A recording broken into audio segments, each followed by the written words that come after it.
Boker Tov. Nous sommes dans Parashat Emor. Akadosh Baruch Hu nous parle du jour de Kippour. Ach, be'asor lachodesh hashevi'i hazeh, yom ha'kippurim hu. Mikra kodesh yeh lachem, ve'initem et nafshotechem ve'ikravtem ishe l'Adonai. Ce jour de Kippour, vous allez jeûner, vous allez amener un korban, un sacrifice qui monte complètement chez Dieu, et ce sacrifice il ne se mange pas par les Kohanim. Vous ne ferez pas aucun travail ce jour-ci. Car c'est un jour qui est prévu pour vous amener une beracha et vous pardonner vos fautes, devant Dieu. Et la Torah, elle continue à nous dire les règles. Toute âme juive qui ne veut pas jeûner ce jour-ci, elle rentre dans une notion de karet. Toute âme qui va travailler ce jour-ci, c'est moins grave que Shabbat par rapport à la pénalité. Shabbat, c'est pénalité au Beddin, tandis que Kippour, c'est karet. Mais c'est quoi ça? Alors déjà, c'est quoi le mot ach, be'asor, la chodesh harishon? Alors dans toutes les fêtes, c'est pas écrit ach. Ach, ça veut dire seulement, mais, seulement. C'est une expression qui n'est pas employée dans tous les textes de la Torah. Dans les textes, quand la Torah dans Parashat Emor, il faut savoir que Emor, c'est la paracha des fêtes. Toujours. Chol HaMoed, Pessah, Sukkot, quand on veut lire un texte dans la Torah qui s'agit de la fête, toujours, il n'y aura pas une fête qui va sauter Parashat Emor, parce que Emor, c'est la source des fêtes dans la Torah, et Pinchas, c'est la source des sacrifices qu'on amenait dans les fêtes. Donc toujours, c'est ou Emor ou Pinchas dans les fêtes. Évidemment que pendant la fête de Pessah, on va lire aussi les textes de la sortie d'Égypte, Parashat Beshalach, mais dans la Torah, c'est Emor. Emor, Pinchas. Alors, dans la Torah, quand la Torah elle a parlé de toutes les fêtes, elle n'a pas dit le mot ach. C'est quoi ach? Ok, Vaïta ach samer, oui. Mais là, elle a parlé avant. Ach, be'asor la chodesh hashevi'i hazeh. Alors, vous savez que dans la Torah, toujours le mot ach et le mot rak, il veut exclure quelque chose. Il inclut pas, il exclut. Il exclut toujours le mot ach et le mot rak. Il va toujours exclure et pas inclure. Alors Rashi nous dit, il amène les paroles de nos sages dans le traité, Masechet Shevuot Daf Yud Gimel, qui nous dit Kol achin verakin sheba Torah, tous les ach et les rak qui sont mentionnés dans la Torah, ils sont venus exclure quelque chose. Qu'est-ce qu'il est venu exclure? Le mot ach à propos de Kippour. Rashi nous dit une phrase très difficile, très dure, pas très dure, très logique aussi. Le Kippour ne pardonne pas à tout homme que à celui qui s'est préparé à Kippour. Le Kippour, il pardonne que à l'homme qui s'est préparé et qui est conscient du jour de Kippour et qui fait Teshuvah. Kippour sans Teshuvah, il n'y a pas de kapara. C'est pas comme nous on a l'habitude de l'appeler le jour du grand pardon. Ça veut dire quoi un grand pardon? Un grand pardon, c'est que tu pardonnes même à quelqu'un qui ne t'a pas demandé le pardon. Il faut demander quand même pardon. Pour être pardonné, il faut le demander. La première base de la teshuva de pardonner quelqu'un, c'est qu'il demande pardon. Alors Rashi nous dit, alors regardez Rashi. Ach, kol achin verakin sheba Torah, mi'utim, ça vient exclure. Mechaperhu lashavim, il pardonne à ceux qui ont fait teshuva, mais il ne pardonne pas à celui qui n'a pas fait la teshuva. Rashi. Ramban, sur place, il nous amène les paroles de Rashi, mais le Ramban, il explique autre chose.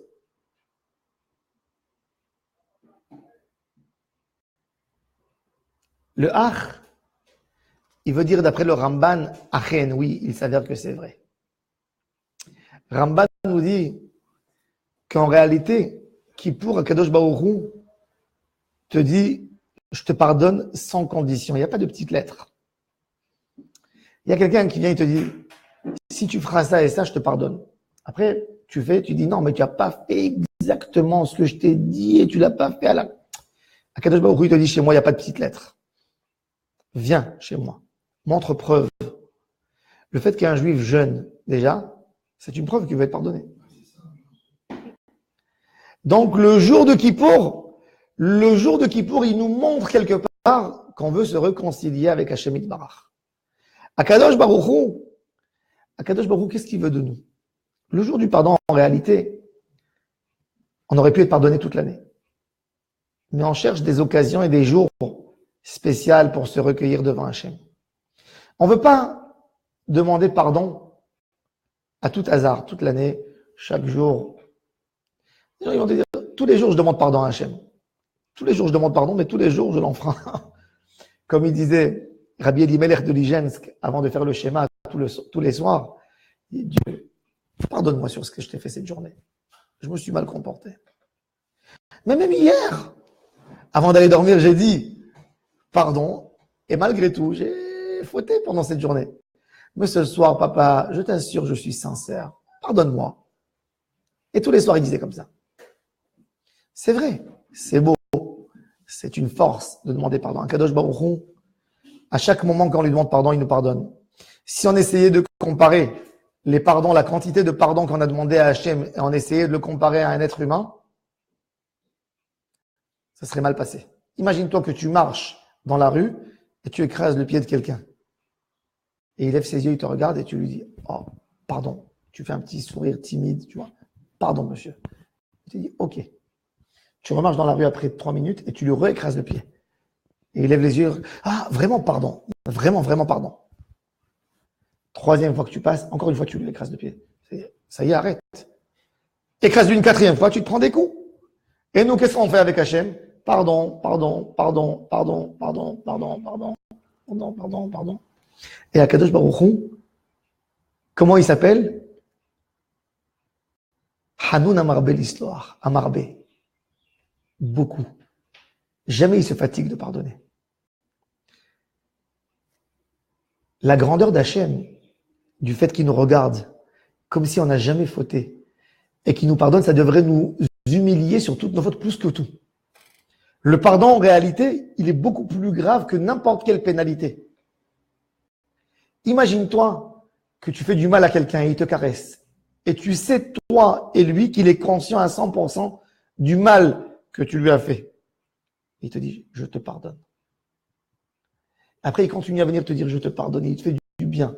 Comme il a dit Salomon.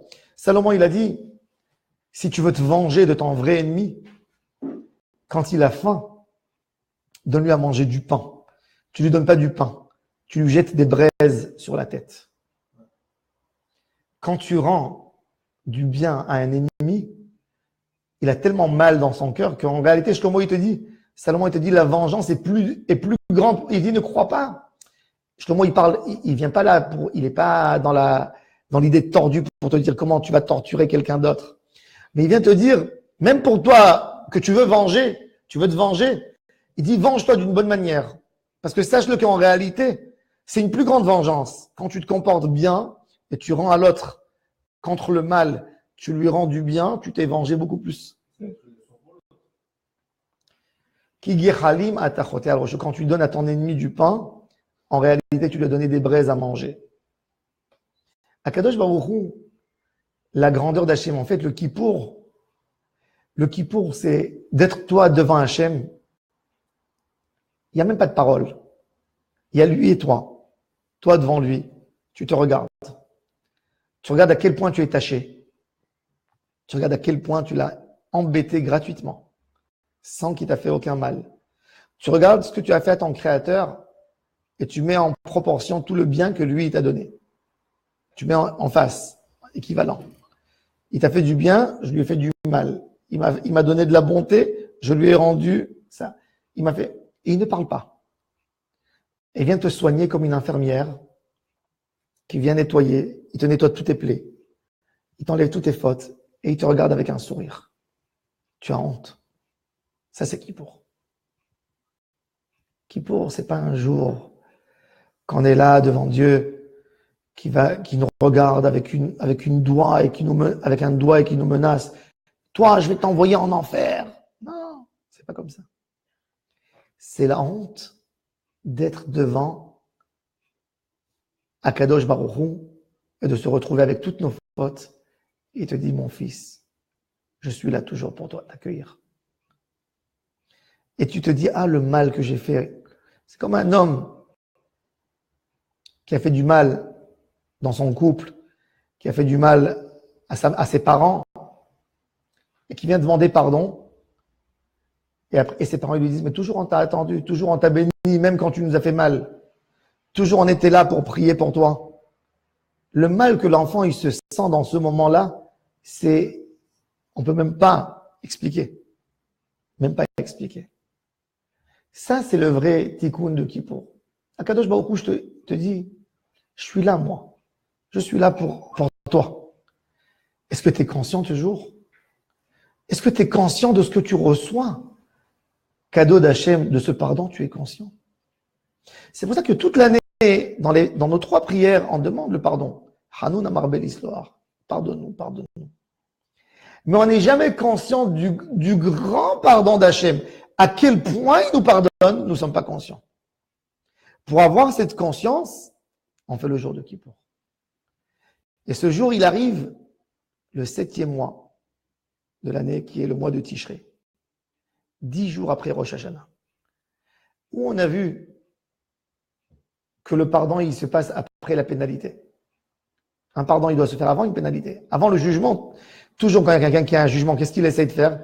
Il essaie d'arriver à un arrangement, d'accord? Un arrangement avec l'autre pour qu'il attaque pas en justice, pour ne pas qu'il prend à cause de lui une pénalité. Ils essaient d'arriver. Après, quand il arrive devant le juge, il dit, monsieur le juge, il n'y a pas eu de crime puisque j'ai été pardonné. Chez Akadosh Baruch Hu, non. Akadosh Baruch Hu, il nous pardonne même après le jugement. Même après ta condamnation, il te dit, tu peux réparer. Tu peux toujours réparer. Tachev enosh ad daka. La plus belle chose de la vie, c'est la teshuva. C'est d'avoir un point de début de nouveau. David Ameler, sa vie, il a passé une vie assez perturbée. Par ses enfants, par ses fautes à lui. Il a eu des fautes, des erreurs, des choses qui s'est mal comportées. Mais tout son livre de Teilim, c'est redonne-moi la chance, redonne-moi la chance. En réalité, c'est la plus belle chose de la vie, parce que quand quelqu'un il fait une teshuva, c'est quelqu'un qui décide de ne pas laisser sa vie le diriger. C'est lui qui veut essayer de diriger sa vie. Il ne se fait pas emporter sur les vagues de la vie comme un poisson mort qui laisse les vagues à l'emmener dans la direction où ils vont. Il essaie de nager contre. Chaque fois qu'une personne, il y a quelque chose, un sentiment de teshuva qui se réveille en lui, c'est « je veux pas continuer la route de tous les jours. Je veux pas rester où j'étais hier. Je veux changer. Je veux bouger. Je veux m'améliorer. Je veux être sadique. Je veux être en Hashem. » C'est ça tout le tachlit. Ça, c'est tout le lien de la Avodat Hashem. Et c'est ce qu'on demande à Akadosh Baruch Hu. Akadosh Baruch Hu, dévoile-nous ta lumière. Donne-nous cette lumière. Et ça, c'est le Kippour. Quand on a eu ça, on arrive à Kippour vraiment propre, nettoyé de nos fautes. Parce que nous sommes conscients qu'on a envie de changer. On comprend quelque part la miséricorde et la grandeur d'Akadosh Baruch Hu, à quel point il est miséricordieux avec nous. On comprend à quel point il est patient. Le Midrash nous raconte avec Avraham Avinu une histoire exceptionnelle. Avraham Avinu, il avait sa tente, il a monté une tente dans le désert à Beersheba. Et cette tente avait 4 ouvertures de chaque direction, nord, sud, est, ouest. Les gens venaient et trouvaient en plein désert de l'eau fraîche, une petite douche, un bon repas pour tout le monde. Et c'était ouvert pour ne même pas que les gens font le tour de la tente pour trouver l'entrée. Il y avait 4 entrées de tous les sens. Les gens mangeaient, se reposaient et ils étaient reconnaissants, ils se levaient, ils enlaçaient Avraham Avinu. Il embrassait, il dit, qu'est-ce que je peux te payer pour ce bonheur, ce moment de bonheur que j'ai passé dans un désert si chaud. J'ai trouvé refuge dans ta tente, fraîcheur, etc. Avraham Avinu leur disait, tu me dois rien du tout.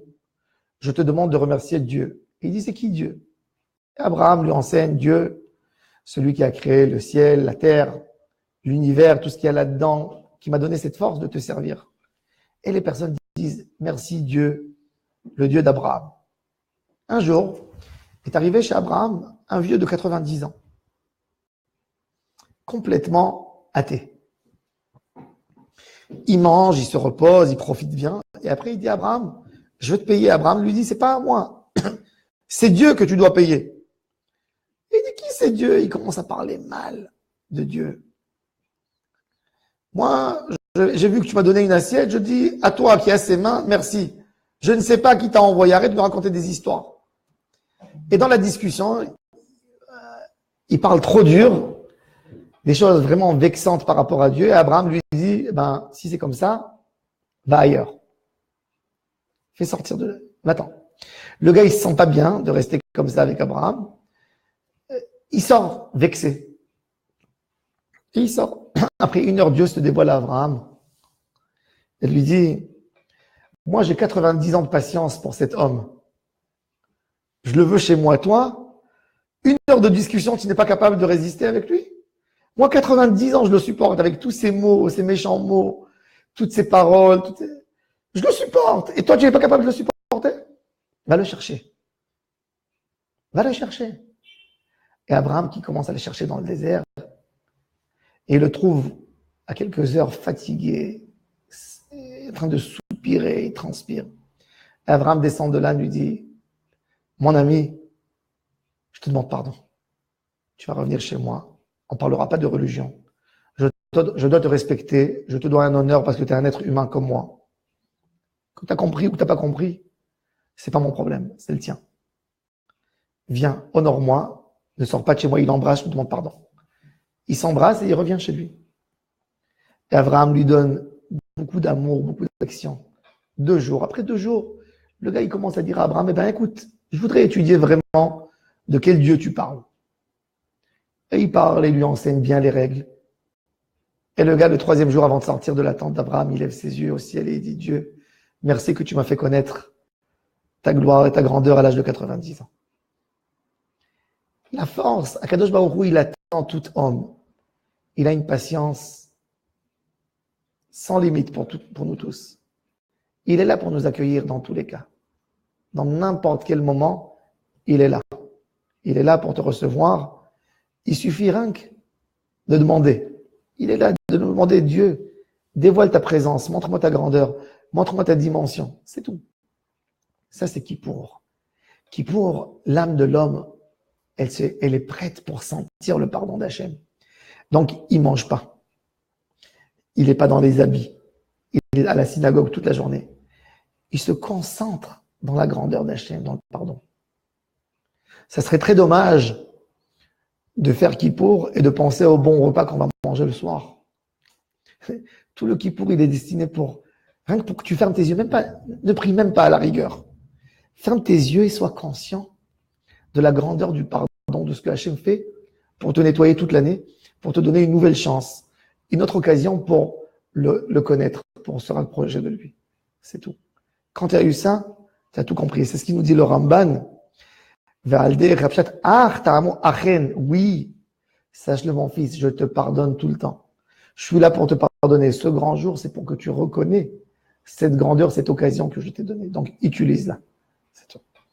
Qu'on sache, qu'on connaisse nous tous, qu'on reconnaît ce cadeau que Kadosh Baruch Hu nous donne, qui nous donne l'option de faire la Teshuvah, qui nous donne cette option de nous pardonner dans n'importe quelle situation, qui nous attend n'importe quel moment où nous sommes dans notre vie, qu'il est là toujours pour nous dire, revenez, je suis là pour vous accueillir. Quand on a compris ça, Ashrenu va Ashre Chelkenu. Nizke Kulam le Teshuvah Shlema, d'être proche d'Hashem Yitbarach, de comprendre sa grandeur, son amour avec nous, et de vraiment de se sentir ses vrais enfants. Baruch Adonai Leolam. Amen ve Amen. Bonne journée à tout le monde.